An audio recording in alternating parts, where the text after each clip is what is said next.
Hey everyone, it's John Corella, one of the co-creators and executive producer of Dance Moms. So this episode, we have the first dance dad. And I was going to have a dance dad on from the show, which I still will, most likely next season, but I felt to bring on my own dance dad, John Corella Sr., which was kind of unexpected. So he was a Marine, is a Marine, always a Marine. So he has two sons that dance, and our conversation is really good as far as a lot of valuable lessons that he taught me that helped me create Dance Moms, that helped me do well in dance competitions, that helped me do well in school, that really have helped me succeed in the world terms. We talk about his 4Ts, which is something I always remember, how he would reward us when we would get good grades with money, and how he became a millionaire at the age of, I believe it was 32 in the 1980s as a Mexican man. So really good, meaningful conversation, which is good advice for all of you, whether you're a dance mom, a dance dad, or you dance or act. These great tools to apply to go after what you love. So here is my dance dad, John Corella. Well, this is, I've been using that word special a lot, even though I don't like it, but it is, we have the first dance dad on Dance Dad with John Corella. And guess who it is? It's my dad, John Corella. Hi, Dad. John, good to see you. Good to see you too. I know. I just left my parents a couple days ago, so I'm happy I get to see my dad again. And he has a hat on too. His doesn't have rhinestones on it, but his does have maybe a gun, Semper Fi, maybe some camouflage on it, USMC. Tell us about your hat, Dad. How old were you when you joined the Marines? Just turned 19 by 3 days. I went in, and join is the right word. The Marine Corps doesn't draft. The Marine Corps is made up of people that go in and volunteer. They're known for getting the job done. When you go in the Marine Corps, you know that you're going to be fighting. The Marine Corps, if you love to fight, that's where you go. If you want an education, go to the Air Force. But in the Marine Corps, you're going to do one thing. You're going to learn how to fight. What I find interesting is that you went to the Marines and you have two sons that dance. Yep. That didn't go to the Marine Corps. Did you ever want to be a dancer? Oh, absolutely. I take the credit for you and your brother. I had always wanted to be a tapper since I was a little guy. I remember just whenever there was people around, even though I didn't know how to tap dance, I was tapping when I was 4 years old, 3 years old. I don't know, but dancing has always been in my blood. Music is in my blood. Well, and my dad did too. Once with my mom, they used to do ballroom showcases. Yeah, probably like 20 years ago.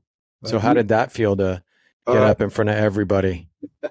I tell people that I've never been intimidated, except that one time that we did a performance.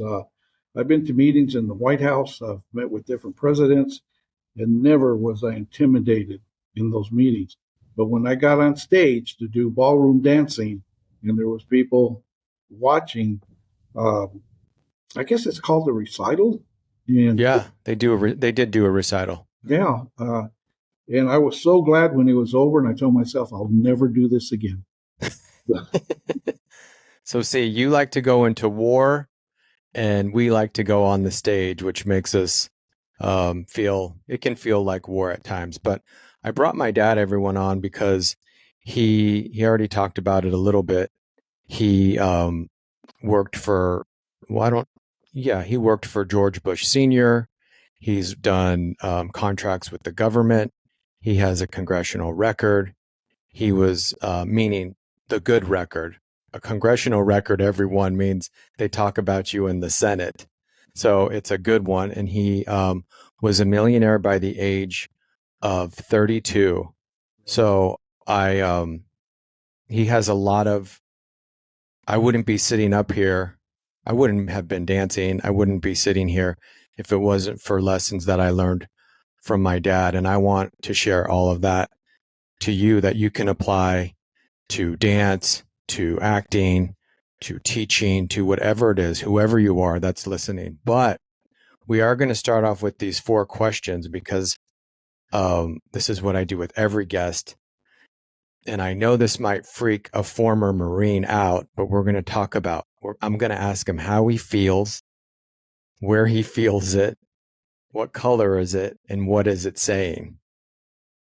So already his head's spinning, everyone, if you can't see. He's like, what are you talking about? Now, I do have a question, Dad. Did they teach you in the Marines not to feel? Uh, Feelings will get in the way. Why do they get in the way of the Marines? Because not the Marines, they'll get in the way of everybody. Uh, you have to know it's like you feeling you can dance. Just because you feel it doesn't make it you're going to be successful. You have to know how to dance. So we couldn't rely on feelings. In I fact, guess I'm talking about different feelings, meaning sadness, happiness, joy, not feelings of intuition. So okay. I'll start off first to soften it all. But how are you feel? How am I feeling? I'm feeling excited to be sitting here doing this podcast finally with my dad. Where do I feel it? I feel it in my throat. What color is it? It's red, blood red. And what is it saying is celebrate your father, everybody. Celebrate your father.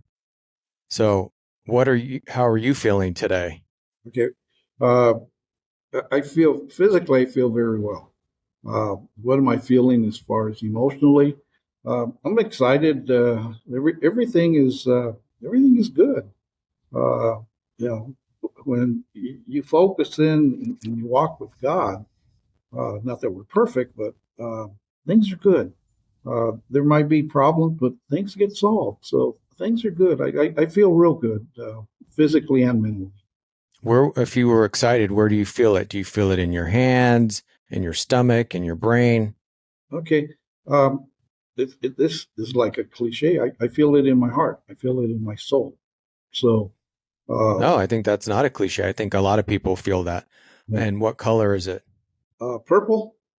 And the reason purple is your mom's favorite color. It's my favorite color, and it has to do with royalty.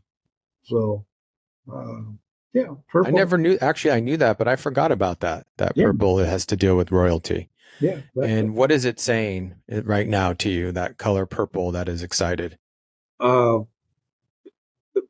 If it it's had a voice. yeah. That it, Let me see if I can put this in the right way. As far as my self worth, I feel humbled, but I also feel very excited to be where I am today, to be able to uh, have a conversation with you, just to know where the family is. They're very successful. Your brother and your sister are very successful also. And when we take a look, your mom's been through a battle, and she's here. And we almost lost her. And it's just an exciting time because I see the future. I have vision, and that vision is the future. Now, I said everyone that he became a millionaire at the age of 32. How did you become a millionaire in the 80s as a Mexican man at 32 years old? Okay, I look at success as relevant to the individual.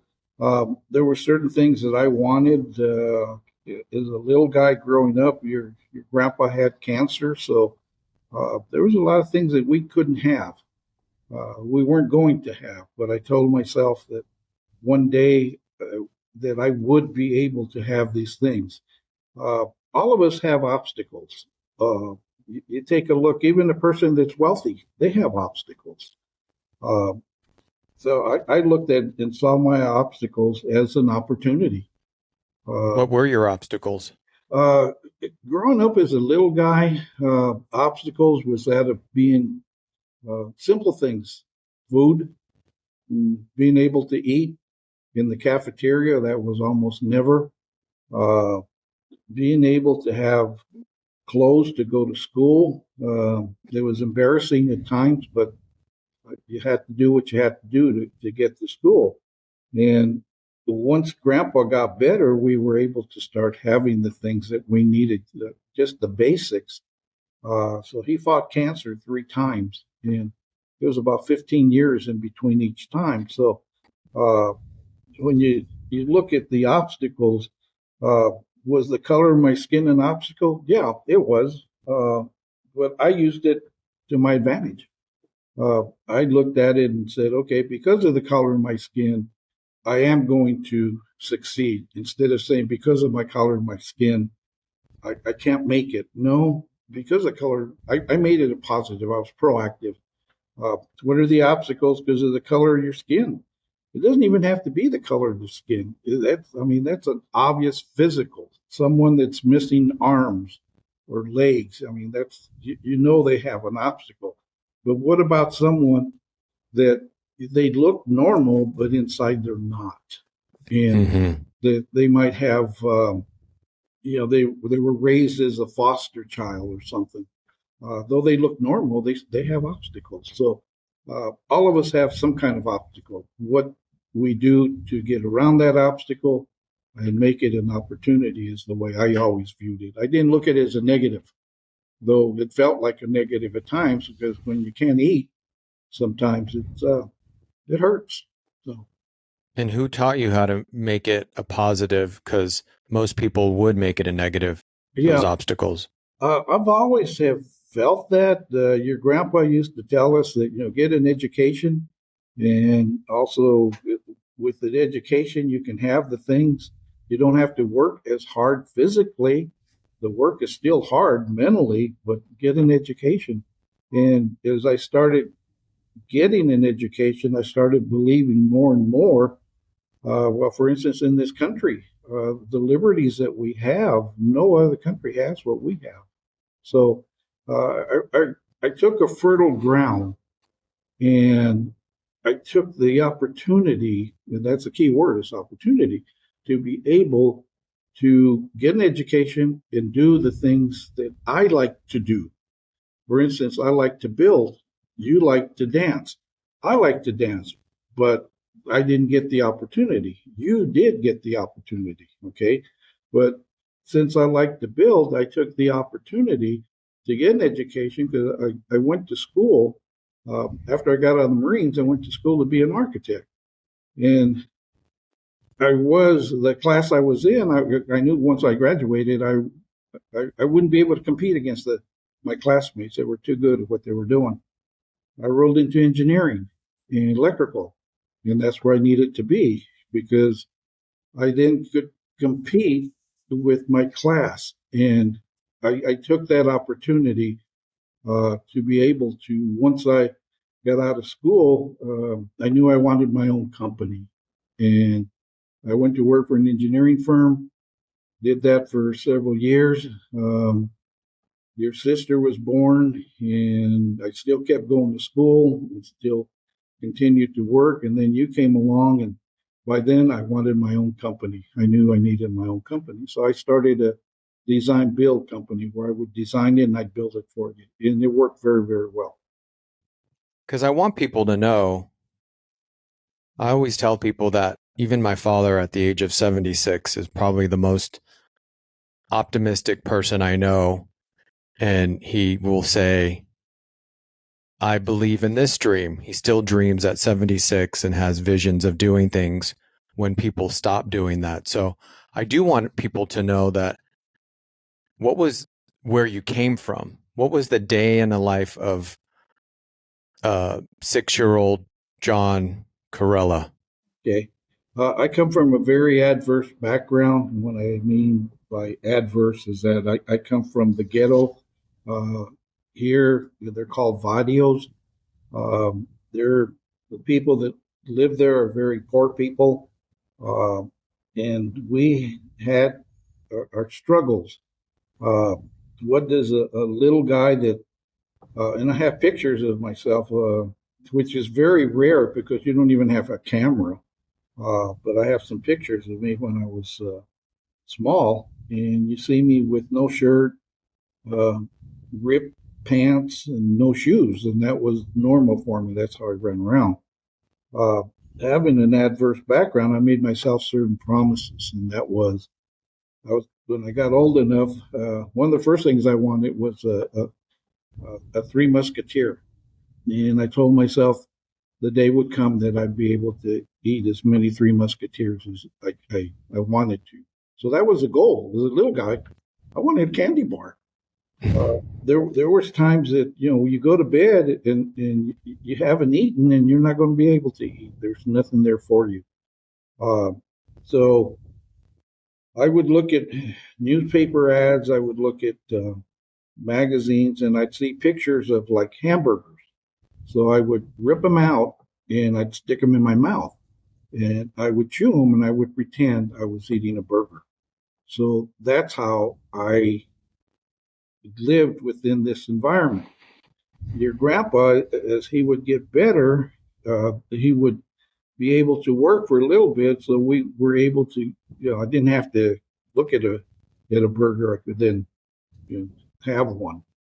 Uh, so I took the opportunity and told myself the day's going to come where I'm going to have all the food I want to eat. I'm going to have all the clothes I want. And I was also going to be able to live a lifestyle that there's no reason why I couldn't be at the top. I don't have to stay at the bottom. Let's go to the top. And when I mean to the top, nobody ever thinks about that when you're coming out of a barrio that you'll ever get a chance to even see the Grand Canyon, uh, let alone Washington, D.C. And yet I found myself in the White House in meetings with the president. So I worked with two presidents, Clinton being one of them and Bush being the other one, as a business advisor. What is a kid from the barrios in South Phoenix?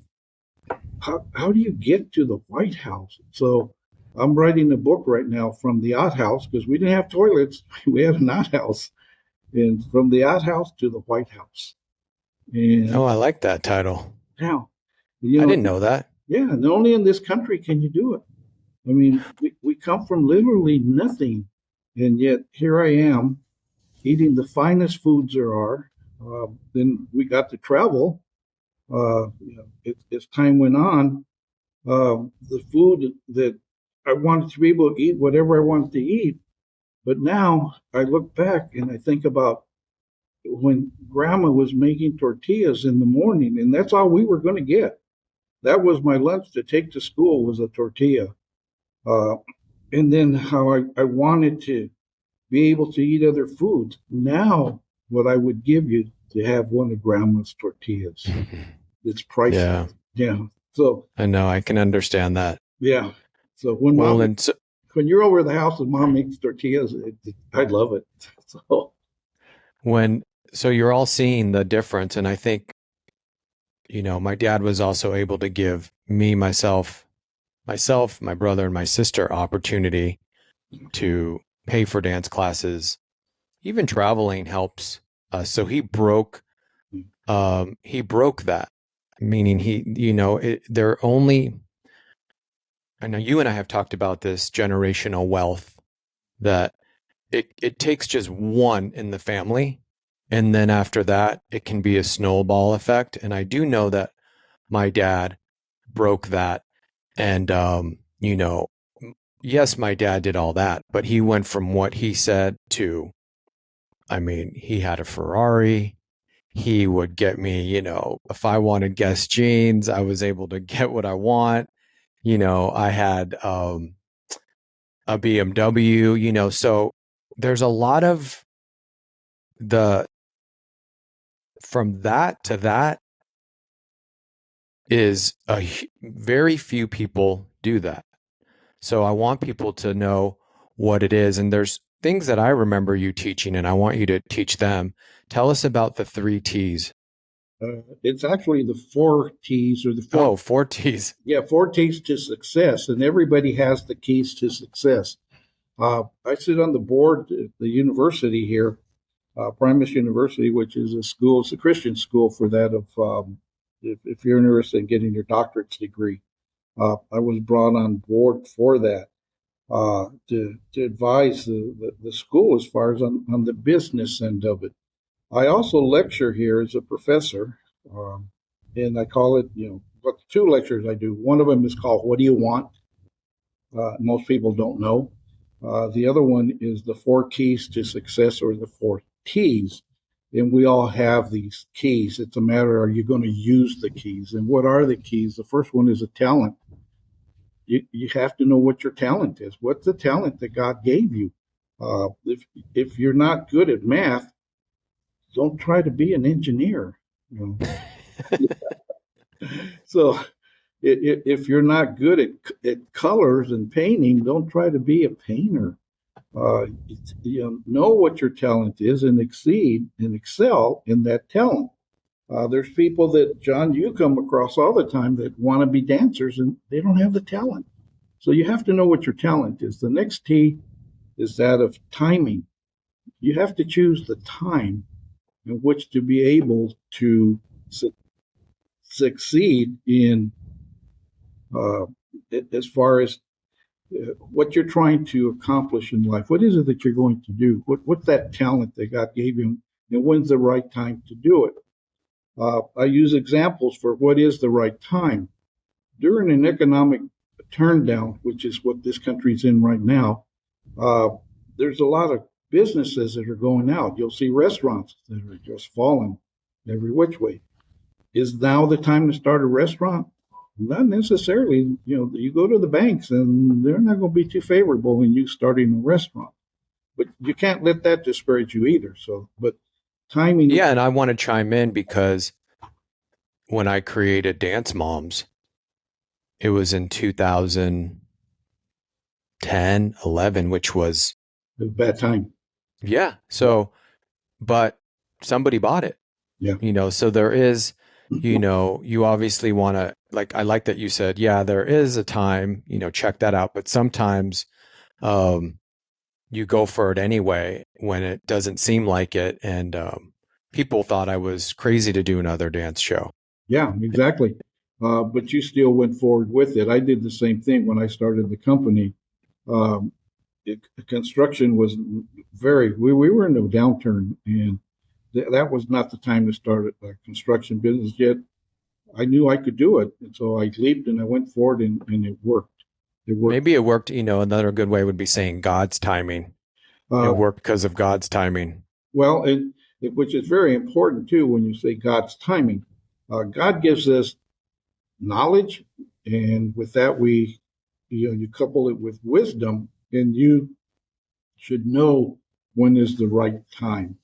The Lord literally took me from one end of the spectrum clear to the other of the spectrum, and that is, uh, like the book that I was telling you about, as far as from the outhouse to the White House.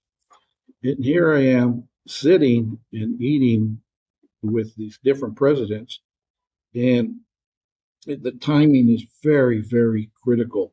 Uh, and so with me, I knew my talent, I knew the timing. The timing was now. It wasn't based on the economy. I knew I could do it if I started it now, and I went for it. The next thing is, while we talked about the talent, we talked about timing. The next thing is that of temperance. A lot of people don't have the temperance. What is temperance? Temperance is basically guts. You have the guts to do it. Everybody talks about, I want to be rich. I want to be successful. But how many people are willing to take that risk? Very, very few people will take the risk. So you have to have the the guts basically to go out and lead. The other thing too, the other T is that of teaming, and very, very important. When you team, see, I teamed with a large corporation. Though I was a small little company and I was doing very well, I ended up teaming with AT&T, which is a giant, and I negotiated a contract with them, which was unheard of, where I was providing them. They were using a small contractor to do their work on an ongoing basis instead of putting out their work for bid. They would just had a contract with me for a year. Here's where I took the opportunity that once I got in there, that 1 year contract, I ended up being there 10 years because once I got in, I wasn't going to give it up. And I would negotiate an extension to my contract before my contract was up. So I ended up staying there over and over and over. I did that quite a few times. So teaming And is why did they want to keep using you? I think it's important why they want to keep, you can negotiate, but renegotiate, but sometimes they don't want to. Why did they? okay. You hear the term all the time. It has to be a win-win. Okay. It definitely was a win for us because now we have a steady free stream of contracts coming in. It's a win for them because we were able to do things very, very quick. Where they are such a huge corporation, they have to get approval from the board to do certain things for expenditures and so forth. Why, with us, if they came to us and said, okay, we need for you to build this wing, we start on it, we make the decision and we start on it right away. Why, they have to get approval. So when you team with someone, plus they also have the money. That's the other thing. I call them strategic alliances. We teamed. They made an awful lot of money. There was a contract that came out, and it was a $100 million contract. And in turn, AT&T wanted the contract. And you can read about this. Harvard did a case study. They teach our methods in Harvard now. So AT&T wanted this contract, but AT&T didn't qualify for the contract because the government had set it aside for a small woman, veteran, or minority that had to do the work. AT&T can't do it because they didn't qualify, but they wanted the contract. Why would they want a contract? 100 million to them is nothing. Why would they want You that? had 3 out of the 4.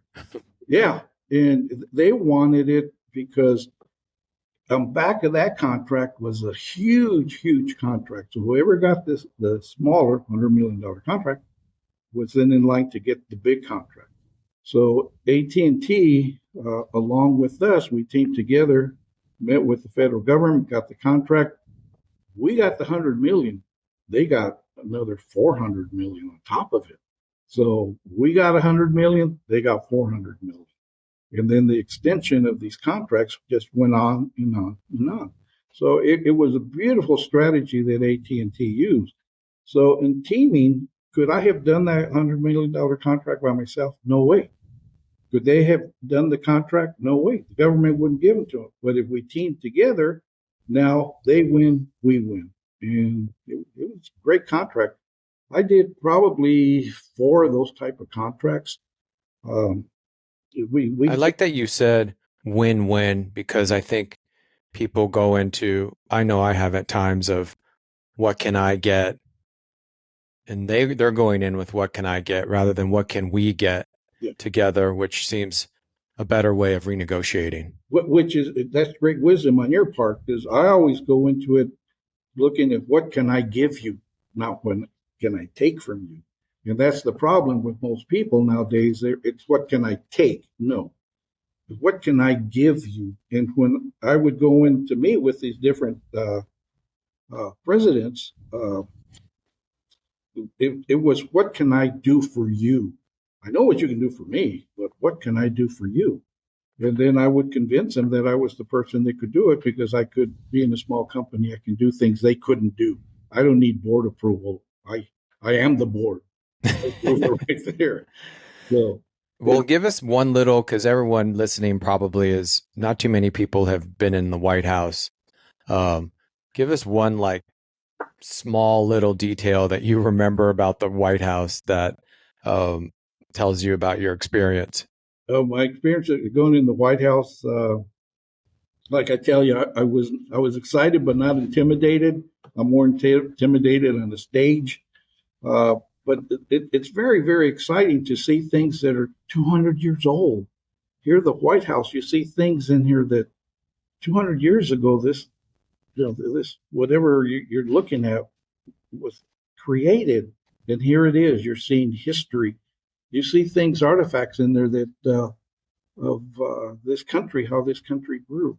It's a really, really exciting to meet. Well, I had the opportunity to meet with Reagan, with Bush, with Clinton, the second Bush, and I mean, there's four presidents that a kid from the barrios that didn't even have a bathroom.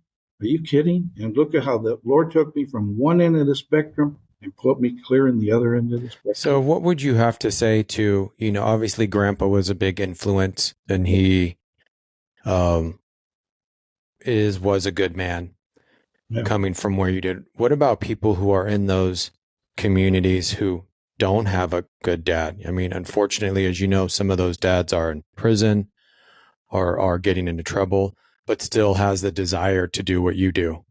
absolutely. And there's a good story behind this one. As I started climbing the corporate the ladder, I was put on different boards. Well, the governor here in Arizona asked me if I'd be willing to be on one of the boards. So I figured I was going to be on the Department of Commerce and be flying to China, Taiwan, and all these places to bring industry into the state. Instead, the governor put me on the prison board. And I thought to myself, the prison board, that's the last place I want to be. So I asked God, I go, God, why am I being put on the prison board? Why am I not working on commerce, developing business? And I didn't get an answer, but I had to go tour the prisons. And when we walked into the main prison, the one in Florence, I'm walking in there and I hear my name, and the inmates know me. And they're saying, John. And then I got to talk to one of them, and they said they were so proud to see that one of their own had made the right decisions, right choices, and that they're so happy that I am there working with the prison board because I know what it's about. And I told them, yeah, I do know what it's about. And they said they're really happy that they have somebody representing them. Uh, and then I knew, okay, I know now why you sent me here, God, to help these people because they don't have it. I mean, it's very, very hard. For every one that makes it out, I would say there's 1,000 that don't. It could be even higher than that. And it's so sad because they're such good people. And there's so many of them. The system is so broken. There's so many of them that shouldn't be there. Yeah, I agree in that. And that's meaningful, um, working with them. But what about their kids who don't have a dad like Grandpa and want to be successful in business or in anything? Where do they look? What do they do? It's very, very hard for them to get out of it. Like I say, very few make it. And we need to do everything we can as an outreach to help these. A lot of these kids are being raised by their grandma because they don't have a mom and a dad. Uh, so the grandma takes them. The dad might be in prison and the mom's dead. That's very common. Uh, Yeah. so you see where the grandma has got maybe 13 kids and they're raising them. So, what are their chances of making it? Very, very hard. But by the same token, I got a friend of mine, and you know her very well, John, our attorney, Yeah. Lupe Indias. She comes from a family of seven, and they're originally from Mexico. And they lived in the hood. We were all part of the hood. Uh, Out of that seven, just having good parents to guide them and help them, five of them are lawyers out of the seven. So here's a great example that you can break that. You can get out of there. But it's very, very difficult. So most of them don't. Most of them don't make it. Well, and it sounds like she had good parents too. So I would say, um, you know, if you're young and you have a desire, one, go to God, pray. God will open up doors for you. Will um, look for a mentor, go to schools, get a job. I know. What was your first job, Dad? Geez, I started working from a very early age. At first, real Delivering papers, right? well newspapers, but before then, I mean, I used to. How did I make money? I always tell people money is the easiest thing in the world to make. That's what Grandpa taught me. You can always have money. And my dad, I want to get this in, also said to make money, spend zero of your money. And it's true. Don't use your money to make money. Yeah, no, and I mean, believe it or not, you can team with people that have all the money, maybe not the ideas, and you can make a great partnership. Well, and John, you got a lot of wisdom there. A good example is AT&T. How could I handle $100 million contract? AT&T is a giant. They have the money. So I worked with them to pay me before I even started the job. It's how you negotiate it. And that's what I did. I worked with the giant. I got the giant to finance it. So I didn't have to use my money. But in turn, I had to give the giant more because he's also financing it. So it worked out the partnership. Again, it's a win, win, win. We could just continue everywhere we turn. And we won. And that can be I've seen people, at least in this business, say, well, I don't have money, so I can't do this, or I don't have money. So that type of, you don't need money to make money. Yeah. Well, and I'll give you a good example. When I started the company, it was with $250. Where did I get the $250? I got it off of a credit card. And with that 250, then I was able to get my first contract. And here's where mentors come in too.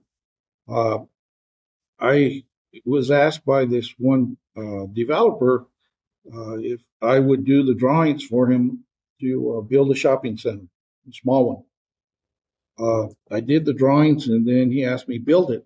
And I met with him, and a Jewish man, very smart man, very successful.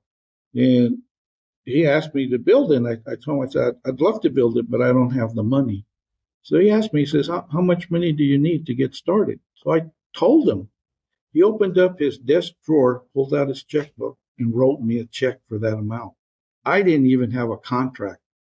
He trusted me enough, and he gave me the money to go. Because you asked, right? Well, he asked me what I needed, and I told him this is what I need, and he gave it to me. So one of the other lectures that I do that I was talking about is called What Do You Want? You got to tell people what you want because people can't read minds. I'll always tell you what I want. You might not like it, but I'll tell you what I want. And I get what I want, basically. And that's part of success. What do you want? Well, and you have a good relationship with money. I tell people this all the time because I'll meet friends that are afraid to talk about money with their parents, afraid to talk about money in general, even when they don't ask for what they want at a job. And I think I realized the older I got that we always talked about money, not in a negative way either, in a way that it's easy to make. If you do work hard, you're going to make it. I mean, my dad, even from a young age, we'd bring in our report card. And back then it was 1, 2, and 3. It wasn't ABC. And if you got a average, a 3, you'd get, I think it was $5. If you got a B, it was $10. And if you got a 2, it was $10. If you got a 1, it was $20. So we'd go to him. What? It worked. Look, yeah, no. And we'd show him the card and, we'd count it up and, he'd pull out his money clip and give us the cash. So it wasn't something that was, I think it's important to talk to your kids and to talk about money in a healthy way, not in a way of greed or scarcity. And so you definitely did that. So I can see it behind you. What was the congressional record for? Okay. I was entered into both the Senate and also the House as far as the congressional record, by a senator and the other one by a congressman. And it was for my accomplishment in the business of that. Where I came from was nothing, and what we accomplished was we're in the history books. We went from $250 to when I retired, we were doing over 100 million a year. You know, and how do you a kid from a brown kid from the hood end up in the White House? How does someone with all these obstacles uh, develop a method to be able to accomplish the great American dream? So Congress entered me into the Congressional record. So I'm in the history books now. And what's the Congressional record is to basically how we use the things that are available to us as far as even the liberties of having the opportunity to have a business and be able to take it to the furthest that you can take a business to. So we did that, and in turn, we received Businessman of the Year for the nation. Is that why you were on the cover of that magazine for No, Businessman of the Year? no, that's a different one. What was that one? That one it was entrepreneur, as far as taking a company from nothing and making something very positive of it, taking it to the max. So the Congressional record, they use it to show that in this country, it's such a great country, and we need to protect it and take care of it. And these opportunities don't ever give your freedoms away because somebody's blood paid for that freedom. So we don't want a government that tells us what to do. You tell the government what to do. You have the government work for you. So you have an opportunity, and here's an example of how we were able to come out of nowhere and look at what we accomplished here. So that we're used as an example so that throughout this nation, we are one of, there's no excuses. You have in this nation everything you need to be successful. And so that's what you worked with. Sorry, go ahead, finish. Yeah, go ahead. You worked with Clinton and Bush. Mm-hmm. I remember that, and you've done meetings with them. Let's just say these were at the time the most powerful person in the world. Exactly. When you were having a meeting with them, what did you learn from them? Basically, The president of the United States having intimate meetings with them. well, what I learned is that these men are so brilliant. I don't know what IQ levels they have, but these men are just brilliant. Uh, in that they did most of the listening, we did the talking because they wanted to learn from us. Because any law that they pass is going to be different impact in New York than it's going to be in California. So there was 11 of us that he would bring in, and we would sit down and have lunch with him and discuss as far as the impact of decisions that the president is going to make, as what's it going to do to the business end of it. So they're very wise to do that. So I got to see a lot of the White House that way because I go to meetings in different parts of the White House. And the other day, you and I were watching that. We were watching Veep, and he knew a lot of the rooms. Yeah, I did. I knew the rooms. I know where that room is. I know what color this room is painted. And in the White House, the rooms are known by colors. So I like that you said they listened because I listen to this woman. She always says, leaders listen. Leaders actually follow, and people get confused by that because their mind says, well, no, I'm a leader. It's like, no, you follow your instinct, but you also follow what these people are, similar to what you said, teamwork. It's not good leaders listen. So you didn't require us to go to college. I know Sonia did, but why is that? I wanted each one of you to select what you wanted. I was hoping that one of you would come in and take over the corporation, but I wasn't going to force you to do something that you didn't want to do. I wanted you to decide. So if you wanted to be an engineer like your sister, She had the choice to be an engineer and not be a dancer. Okay, you and your brother said, "Hey, we want the stage," and I says, "Fine. What do I got to give you to make you have the opportunity to be the best at what you do?" So I provided you with the opportunity to be what you want to be, not what I wanted you to be. So then besides that, I get to live vicariously through you because, I mean, at one point you had me up on the stage with Tony Braxton. So, I mean, Be careful, Dad. I might pull that footage and show yeah, you. no. You So, shouldn't have said that. I yeah, forgot about that. so here I am vicariously living my dream that I wanted to be a dancer on stage, but I didn't want to make you into an engineer or a contractor or a businessman. I wanted you to be who you are, but be the best at what you do. In order to be able to do that, you have to have the opportunity.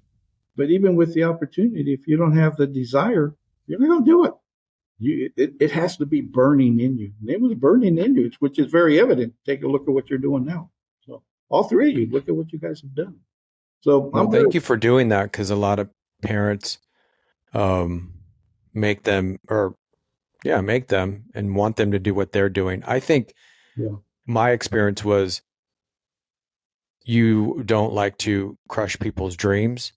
And as long as they're doing what they are good at and you can see the results of that, I think that's what you started seeing is like, oh, here's my son in a dance competition. Now he's winning it. Oh, and he's on Star Search. Like, obviously, this is something that he's good at. So I'm going to let him do it. yeah. Well, I wanted you to try. I mean, you were very good in gymnastics, and I knew if you stayed in gymnastics, you'd be going to the Olympics.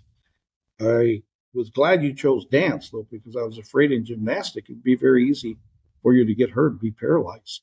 So when you said, in fact, I went to you and to your mom, and I said, you got to make a decision. Are you going to be a gymnast or are you going to be a dancer? But you're not going to be both. You can't serve two masters. And you said, Yeah, no, and I remember that day because I wasn't doing good in either of them. no. I had state gymnastics championship, and then I had a dance competition, and I did bad in both, and I think we kind of knew like you got to choose one or the other. I think we might have covered this, but this is I think you can give a powerful answer. And I hope people are listening to this. What would you have to say to a young Mexican man in East LA who wants to be successful, but doesn't have the money for school or the connections for work, but has the desire? Okay. First of all, you can do it.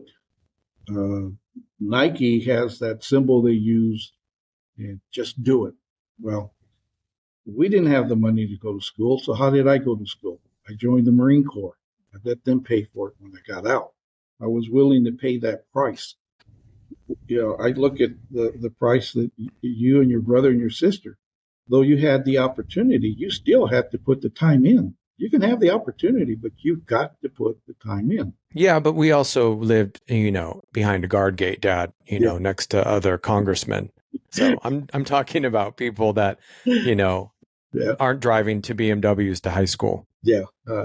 No, and I was glad to give it to you. But No, I was too, but you earned it. their kids will. I think their kids will, but how do they get where you're at that don't have all Well, of that in East LA or any community like that? I gave you a good example. In order to get an education, I joined the Marine Corps. Yeah, no, and I didn't know that. I thought Grandpa paid for your schooling. I didn't know the Marines did. No, none at all. Grandpa didn't have the money. Remember, he was sick. That was the second time he had cancer. And so there was no money for us. And so I wanted to go to school, and I thought, somebody's got to pay for it. And do they still do that? Do the Marines they still will pay for your schooling? Yeah, they will. It's a good way to get an education. So I found a way to get the education I needed. But that desire has to be so strong that you're going to find the way. While I was going through school, I met your mom and we got married. So now for me to succeed, it's going to take even more because I've got to have more money. What was I doing? I was going to school and I'm working 3 part-time jobs while I was going to school. So I'd go to class in the morning. I'd work in a restaurant in the afternoon. I go work in a warehouse on the rest of the day because the restaurant closed. I'd go to the warehouse, and then I was doing something on the weekends. I was always working, so I worked 3 jobs. So there is no excuse. People that are Well, I like to say there is no obstacle. The obstacle is all in our head. the obstacle is And an opportunity. That's what I see. an That obstacle, yeah. is an opportunity. Well, even me, when I was after dancing and wanting to create Dance Moms, and, I went back and got a job at a hotel. Yeah, I didn't feel I didn't feel bad about it. I yeah. mean, I just knew like you do all of these things and good things will happen, and they do. So what is success to you? Okay. And it's a great question. Success is relevant to the individual. Uh, your Uncle Bobby was a school teacher. Okay. Success to him was being a school teacher, and he would teach you for free. The success for him was driving the little Toyota and going home at 3 o'clock in the afternoon. I wanted neither of that. So it's all relevant. He was successful in what he did, and he was very happy in what he did. Success for me was driving a Ferrari, but then that meant I didn't get to go home at 5 o'clock. I was in the office till sometimes 8, 9 o'clock in the evening. Uh, I had to be willing. My success is different than my brother's success. Everybody's success is relevant to them. If you have some guy that just works in, let's say he's a lawn guy, if he's happy doing that, who's to say he's not successful? If he's happy driving a little Toyota, that's great. But I'd rather work till 9 o'clock in the evening and jump in my Ferrari and race home. So, but that was what my picture of. But I believe that was back then too. Yeah. You would have made different choices now, correct? The different choices, I wouldn't have worked till 9. I would have worked till 7. So that way I could spend more time with you guys. So I still wanted the Ferrari though, and you still wanted the Beamer. Yeah, I did. I did want the BMW, everybody. I wasn't a big fan of the Ferrari. I would get embarrassed when he would drive me to 6th grade in it. It's a little overwhelming, Dad. So do you think you're a dance dad? Are you competitive? Would you get competitive when I was competing, like for Mr. Dance of America? Okay. Uh, uh, am I competitive? Extremely competitive. Um, as far as watching you compete, it's very nerve wracking. Uh, because you obviously I believed you were the best. And it was a matter of, do you know what you're doing to show that you are the best? Do you know you're the best? Yeah, you have to, you ask me, who am I? And I'll tell you, man, I'm great. That's who I am. I tell people, yeah, I look at the mirror and go, wow, look at this. This is good. You So, have good, yeah, bordering. I don't know if that's bordering on arrogance, but you definitely have a lot of self-worth. yeah. And I think that's something else that was mom a dance mom? Would you categorize her as a dance mom? No, your mom has a heart. Ouch. Yeah, Ouch. Sorry, Christy. Sorry, no, Gina. hey, Christy was my favorite. I like. Oh, yeah. Yeah, because Christy was always sassy but classy. Big difference right Yeah, there. you're trying to get yourself out of trouble because Hey, she how am I listens to doing? this, How am I doing? and her fans are going to be like, but no, yeah, no. Hey, I like Christy too. She was herself, Yeah. and I think that we all respect people who are themselves, that aren't hiding and not being themselves. Why do you feel the show Dance Moms was and is so successful? Dance moms can be even more successful if they would put it back in the hands of, well, like you were the creator, though you don't like to claim that. You were the creator. Well, I claim that there was three of us, Well, and you had collaborators, but you were the creator. You're the one that came up with the vision. Okay. So what I look at, you have an ongoing audience. your audience is your commodity. Your commodity every year, you get a new one, a new one, a new one. It's generation from generation, and it'll always be that way. Dances will always be here. It's a matter of finding the right program and not one that shows everybody being psychotic and neurotic, because that's not what Dance Moms is. Do you have That world is pretty psychotic and neurotic, though. it is, but I'm saying here you have an audience, but your audience is what, 10 years old? If you cater, I think the demographics are definitely kind of all across the board, but well, yeah, you have kids and you have a lot of women yeah, as well. but you always have new kids coming in. The older kids, remember, they get old and they leave, but you got a new crop coming in every year. Here's a brand new crop. If you were to focus in, You're coming for my job, Dad. You're coming for my job. Well, okay, this is timely too in general, all across the board in business, but I'll talk to you about business, but in life. How do we face justice and fight for our rights in business when we've been taken advantage of, haven't been paid, people aren't honoring agreements? How do we do that? okay, unfortunately, there's evil people, and people will do things that are not ethical. Yet you and I were raised with ethics, and that is, you don't steal, you earn. You don't take what isn't yours. You don't touch it. The industry, unfortunately, it used to be where you would shake hands and your word meant something. Now, if it's not in writing, and even if it is in writing, they still challenge it.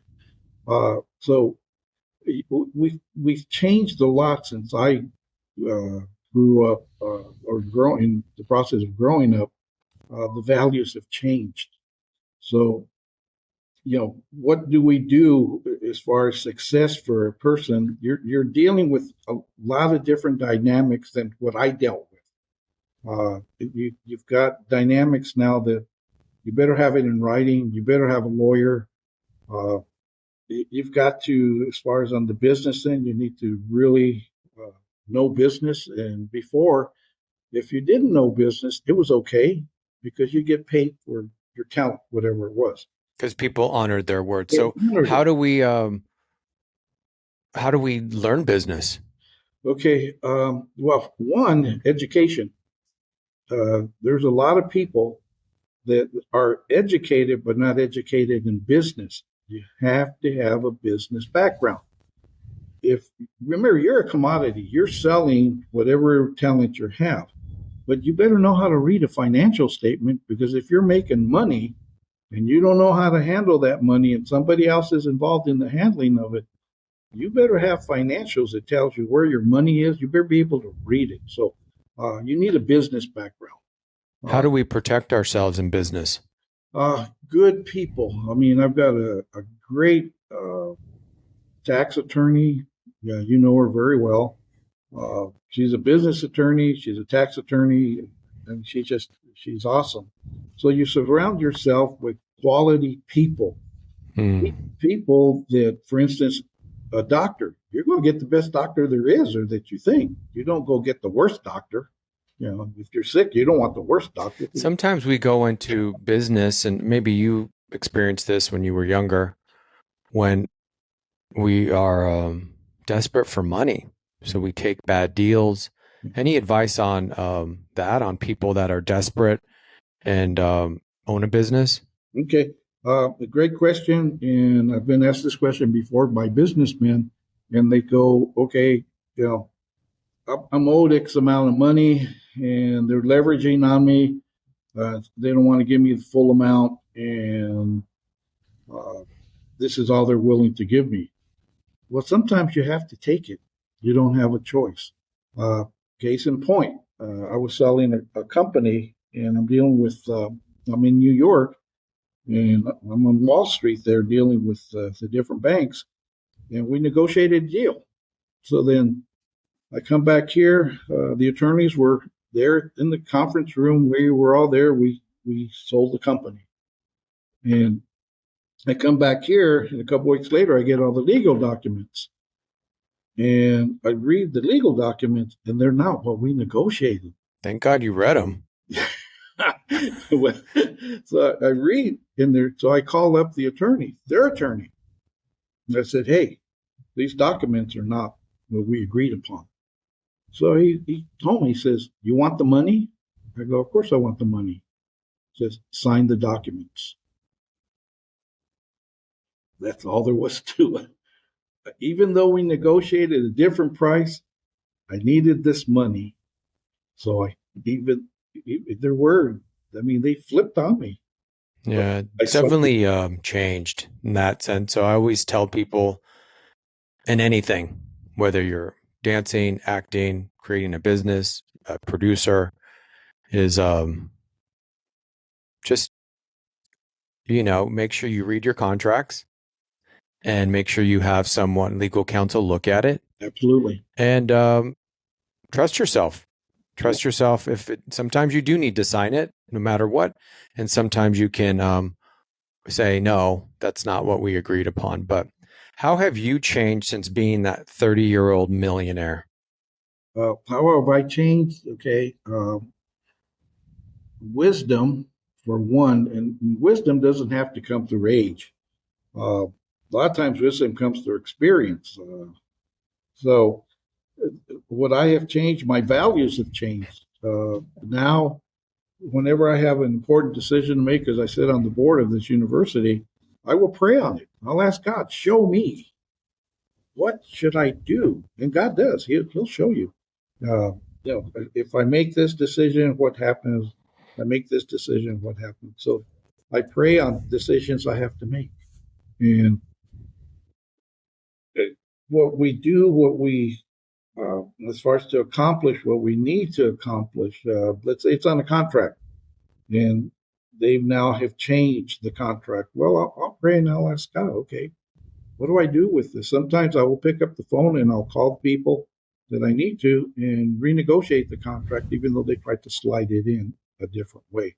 Rather than take it as an attack, I take it and how are you going to be successful when the things change? Always look for the success. Don't focus in on the change. And that's what I do.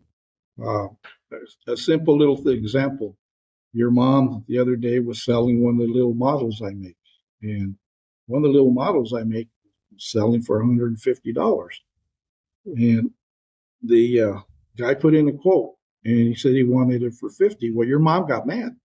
And she says, I'm not even going to talk to the guy. Yeah. So, because he's trying to steal her for $50. And I said, no. I go, he's just being prudent with this money. I go, you send back, instead of 150, you sell it to him for 145. I go, all he's doing is testing you. So sure enough, she sends it. He comes back with $115. And you sold it. Yeah. So I told her, I said, see how you can make a win out of this? Instead of getting mad and saying, I'm not going to do the deal, how about doing the deal, but take the deal and close the deal and get what you want to. So she asked me, what's the lowest you'll take? I said, 115. Sends it to it. The guy goes, okay. So he went from 50 to 115. So just because things change, don't throw it away. Do the deal. Figure out how to do the deal. If you hook a whale, how do you land a whale in the boat? Okay, first of all, you're not going to bring it in the boat. You're going to take it into shore. You're going to drag it. Yeah, you're going to drag it in. So, and that's the thing. Everything, you can be successful in everything, and you should try to be successful in everything. Don't try to, just because it's a smaller value. Now, give your best. I tell people, if you hire me to dig a ditch, it'll be the best ditch you have ever seen, because I will do my best. I will give you my best, even in digging a ditch. And I approach everything that way. I give you the best I've got. And people try, and that's something that I've learned from you and that I do. And it's a scripture in the Bible that you're doing God's work in everything you do. So there's no such thing as big or small. Yeah. But when you're doing that, remember that too, even people when you're trying to, oh, I'm performing at the state fair today. I'm not performing for Beyonce. Well, still use the state fair to perform the same way because one day you will. And if you don't, you know, it's similar to people always want, oh, I'll do good when I get this job. That's what they say. I'll do good. No, do good with the job you have now. Okay. Great example. Now, let me give you one in business. Honeywell put out a contract, and the contract was for 2 men for a year. Nobody, all the other contractors that I talked to, they weren't going to bid the job. And I thought, Honeywell's a huge corporation, and just 2 men, okay, but if I get the contract, I can send you 50. So I got to get in there first. I got the contract. I made a meeting for contractors, and we're all sitting there, and times were rough. And the one guy asked me, he says, "What are you doing?" And I said, "Well, things are good for me." He said, "How can they be good? They're bad for everybody. Construction's really bad." I said, "Well, I got the Honeywell contract." And he said, "I was going to bid it, but I'm not going to bid it for just 2 men. That's ridiculous." And I go, "Well, I will bid it for 2 men, but I'm going to send you 50." I ended up having that contract for 14 years with 50 men on that job. A whole different way to look at it.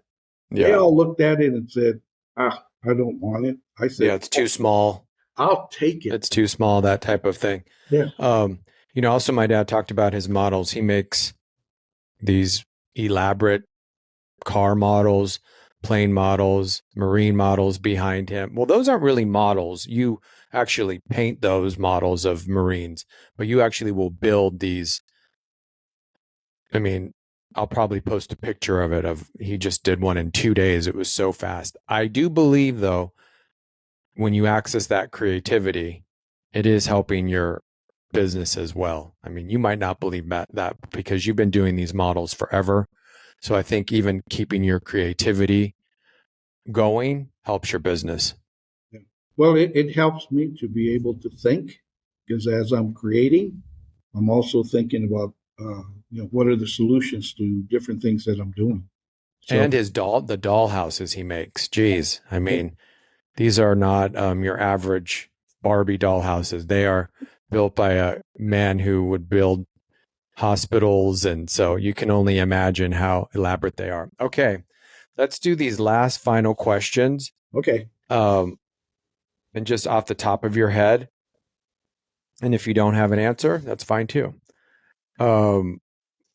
Favorite dance movie? Oh, we were watching them last night. There's several of them, but I'm going to take it down to one. Saturday Night Fever. Good one. Yeah. John Travolta. Yeah. Favorite style of dance? Ballroom. Ballroom. Salsa. Favorite Broadway show? Oh, man, there's been... You've been to a lot. Yeah, I have, because of you. Let's see. Les Miserables. Okay. That's a good one. Yeah. Since you did want to be a tap dancer, maybe you do know some dancers. Who's your favorite dancer? God, my favorite dancer. Better say the right answer, Dad. Is this a setup? The test. Yes. This is setup. That's like your mom saying, "Does it look good on me?" Boy, you better know the answer. Besides myself and Joseph, who's your favorite dancer? Geez, I'm John Travolta? Definitely Travolta is one. The other one is Patrick Swayze when he did the other movie. Yeah. Yeah, he passed away way too young. Yeah. What's one of the boldest things you have done? Ooh, geez. God, I've done so many things. I've crossed boundaries, so many boundaries. I do things that people say you can't do it. I'm like you, John, or you're like me.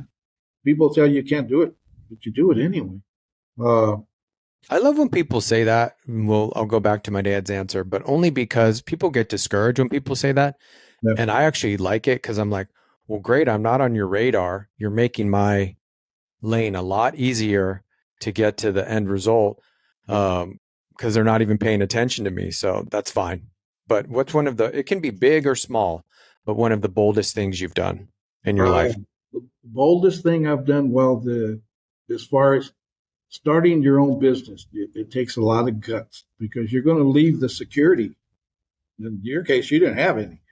In my case, I had a family, and I left. I had a great paying job. I was working for an engineering company, and I left it to go start a company that I had no guarantee I was going to have a check that week. And I got to face your mom. So that was a motivating factor real quick. So that was bold. And that was in 1976. Oh, okay. So I think I was just born. Yeah, you were. Well, thank you, Dad, for your time. Thanks for being the first Dance Dad on Dance Dad with John Corella. I'm not done. I want to dance now. Now you want to dance? Yeah. Well, maybe I'll show you when you're dancing with Tony Braxton. Oh, Everyone can see you. It's okay. Everyone can see you dance, but Okay. I appreciate it. You're opening the door for many. Also, we're going to have some great other dance dads on as well. Even some dance dads from dance moms that I've been holding off. You got to bring us together sometime, and we can all discuss this. Yeah, I get worried that just might turn into a complaining session about dance moms. But you know, those of you listening, you can make sure you download the podcast on all platforms. You follow it. We're also on YouTube. It helps to keep it going. I appreciate it. And I appreciate you, Dad. And on this note, what does Semper Fi mean in the hat? It's Latin for Semper Fidelis, and it means always faithful. We will never leave you behind. All right. On that note, Semper Fi. Semper Fi. Love you, John. You did great. You've done great. Love you, Dad. Bye. Thank you so much for listening to Dance Dad with John Corella. Thank you to everyone at Hivecast for all that you do. And if this episode meant something to you, please share it and subscribe. Also, you can follow Dance Dad with John Corella on all platforms.